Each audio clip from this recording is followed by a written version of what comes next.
Today is Thursday, May 18th. Thank you so much for joining into our weekly ACA webinars. The American Affordable Care Act, excuse me, is still the law of the land, even though the American Health Care Act passed last Monday.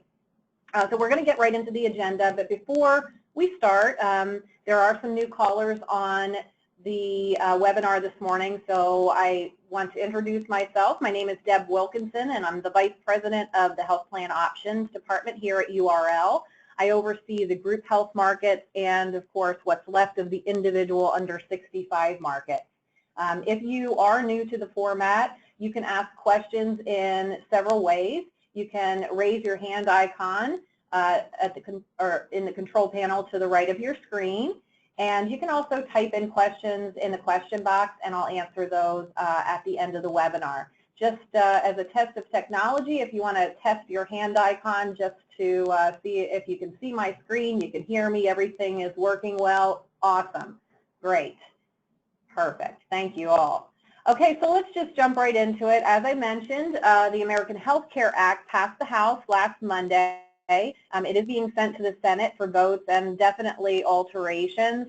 You know, how quickly that's going to take place, I really don't know. And if anyone's watching the news, there's a lot of other stuff going on, so hopefully they put this on the agenda and get something out. I did include a summary in your handout that I think is very helpful. But again, I'm not sure what's going to come out of the Senate, if anything will even come out of the Senate. So at this point, the Affordable Care Act is still the law. There are a lot of calls that I'm getting, and I'm sure a lot of questions that you, my broker partners, are getting as well on pre-existing. And I can tell you that, you know, this message is resounding very loudly. It's crazy what people pick up on. And I can tell you that there's nothing to worry about in pre-existing. I think, you know, that's maybe a good handout or call out to your clients and let them know that as far as this provision, the American Health Care Act, there's nothing in there that would eliminate somebody with pre-existing condition. Those with pre-existing conditions will remain covered through the current plans.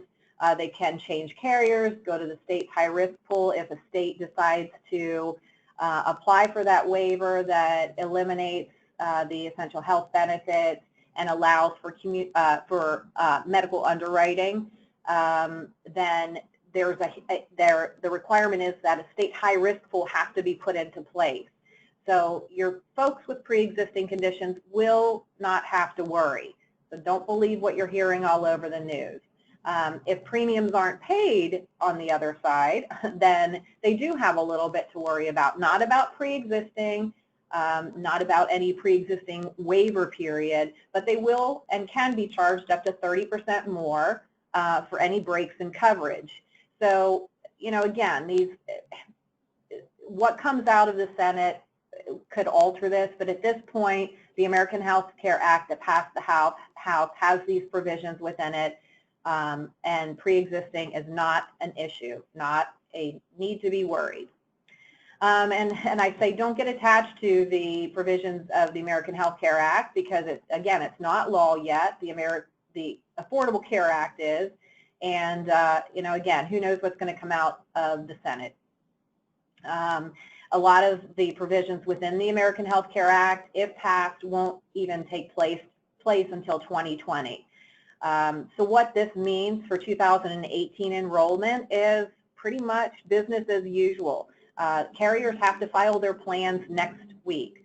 So there is nothing that is going to get out of the Senate and put into law that would alter that deadline. There was one state, Colorado, I believe, that allowed for a 1-month extension of filing for the plans. But again, I just don't think that anything's going to get through. In fact, I'm pretty sure nothing's going to get through in time to make any changes for 2018. But again, stranger things have happened, and we'll be watching it closely, obviously. I think if anything you can take away from this is that there's even more turmoil and uncertainty in the market at this point for 2018. And yeah, that could be a terrible thing, but I tell you, use it as an opportunity to reach out to your clients and let them know that you are going to be the resource and you're going to hold their hands through any changes. You know, be that resource for your clients. I think that's where you're really going to make sure that you're making lemonade out of lemons, quite frankly. There was also an article from the Aetna CEO talking about single payer and how and he was not advocating for single payer, but he was talking about how it should be a conversation for the nation because it comes up all the time. Nehu put together a flyer. I did attach that in your attachments because I think, again, if you have any of those folks out there that hear tidbits of news and come to you with any questions, I think these are all good solid points that you can make to kind of allay their fears and also educate them as to what may work and what won't work. So that's all I know at this point on this American Health Care Act. Again, we'll keep watching, so keep tuning in and watching in my newsletter, and we'll get you all the information you need. CAP Blue Cross commissions, moving on to the second bullet point, which is frustrating for all of us. The individual MedSupp commissions that were 2 times delayed in the past that were supposed to pay last Friday have not paid, obviously. For those of you that have been waiting patiently, you noticed that there was no payment. Brandy Coleman, our Director of Commissions, did write out last week, and they are further delaying them because Capital's system is not pulling the records correctly. So they had to start again, unfortunately, and they, as per Brandy's message, they hope to have them paid by the end of this month. So not the best news that I want to deliver. It certainly affects us as well, but unfortunately, our hands are tied. We can't pay unless we get accurate reports and money, quite frankly.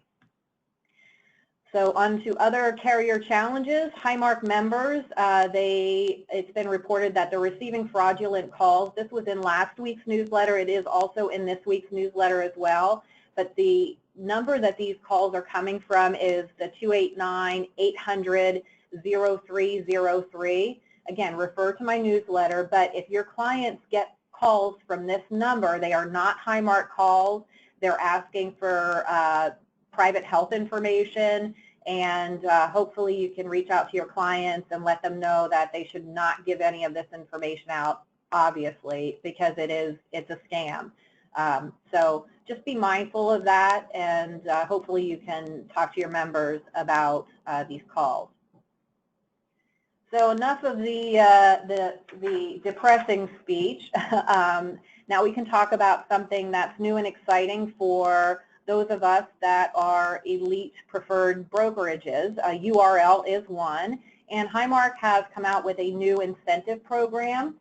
And the incentive program, you did receive an email on Tuesday about it with a little short video. It's about a 2-minute video explaining the program.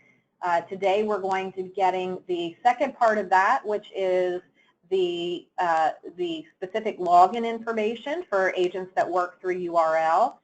We will be getting that in, and tomorrow you can expect in your inbox instructions on how to go to the site and register. You have to register or you don't get those points. But again, I'll send out instructions tomorrow with everything you need to know. I encourage you to go on, register. There's a short quiz. But every group product that you write, for the most part, you do get a point value. I did include the brochure that explains the program. There are over 700,000 items. There's travel. You can spend your points on airfare, travel, sporting events, merchandise. It was mentioned that there are Coach purses on there, so I know all you men are very excited about that. Shoes and tools, there's a lot out there. And you know, in spite of all of the struggles that we've had throughout this ACA with the carriers, I do applaud Highmark for coming out with something that specifically affects and benefits and incentivizes our producer community. I do think this is a good direction to go, and hopefully you'll take advantage of it. It is, again, only available for those that work through an elite brokerage, and you know, again, URL is one of them. So take a look at the brochure, the rewards brochure, and hopefully watch for that email tomorrow and register. Highmark Grandmothering, they are starting to provide the grandmothering rates for groups with a 7-1 to 12-1 renewal, and they are going to allow for the coverage up until 12/1 of 2018. The law right now allows grandmothered plans to extend to 12/31 of 18, but at this point it's still there's no 13-month policy. They're working on some sort of strategy for the end of 2018 for any of those 12/1 renewals to get them to the end of the year till 12/31 of 18. But at this point, it's a 12-month renewal. Keep your grandmother provision again for another 12 months with those renewals starting 7/1 to 12/1. Additionally, Highmark wants to keep these grandmothered groups, as you can imagine any carrier would, most any carrier. So if you're getting competitive quotes, they are willing to tweak some of these rates and get them more competitive because they want to retain that block of business. So as you're getting these renewals for your grandmother provision plans, just keep in mind that if you're in a competitive situation, you need some rate relief, it doesn't hurt to ask. Okay, next bullet point, Highmark and Geisinger. There was a letter of intent that will be in this week's newsletter to create a clinical joint venture in northeastern Pennsylvania between Highmark and Geisinger. There is no talk of a full merger. Will that happen? I don't know. At this point, it's just a letter of intent to create this clinical joint venture to, quite frankly, strategically combat UPMC coming further east. And also one of the health systems up in northeastern PA, the hospital health systems that charges higher rates for provider reimbursement. You know, they're kind of taking Highmark and Geisinger and combating that as well. So it could be a positive thing for those in the northeastern segment that you don't have to choose providers. And I think, you know, again, this is just more to come, I'm sure, between carriers, etc. If you're looking for a new general agency, you know, there's a lot of mergers and acquisitions coming on, but if you're looking for a new general agency, give us a try. You know, URL has come a very long way in the last several years with our group health offerings, and I would say go try to look for a better offer, because I would say that there isn't one. I did put a lot of our offerings, the consumer-directed value adds that you can use to entice and recruit, you know, groups for yourself. But we really think we have a strong offering that helps you stay relevant and provide those services that employer groups are now demanding. Also, if you want to know more about our Gemini Bonus program and becoming a Gemini partner, the Gemini Group Shared Bonus is now at $40,000. For those of you that participated last year, it was at $50,000 at the end of the year. So $40,000 in you know, end of May is encouraging. So again, if you want to become a Gemini partner or do group through URL, give me a call and let me tell you and show you the offerings that we're bringing to the table, and hopefully you'll find them as competitive as anything else in the market. So that brings us up to the end of the webinar. It's open forum now, so hopefully you've been typing in your questions. For those of you that will be around next week, I will have my webinar, my weekly webinar, next Thursday at 9:30. All right, so let's see what questions we have. And We have very few. Oh, there is just a mention for the Highmark Elite Brokerage Incentive Program for agents. We cannot register you, unfortunately, or we would, and you don't get any credit for any of those points until you register. This program started 2/1, so when you register, you're going to see what's in there now for a point value, and it's just going to accumulate as you move through the year. But again, we can't do it for you, so please watch for that email tomorrow and take a few seconds to register. There is a short quiz about the program, and I just encourage you to take advantage of basically the free merchandise. And that's it. There are no questions today. I thank you all so much for joining in weekly, and don't forget to join in next week. I think there will be a lot more to discuss, again, as we move forward through this new administration. So please keep tuning in and asking your questions. It only makes all of us better. But for now, I thank you all for joining in. Hope to see you next week. And I hope you have a great balance of the week. Get out and enjoy this beautiful weather, and have a great weekend. Thanks again. Bye-bye.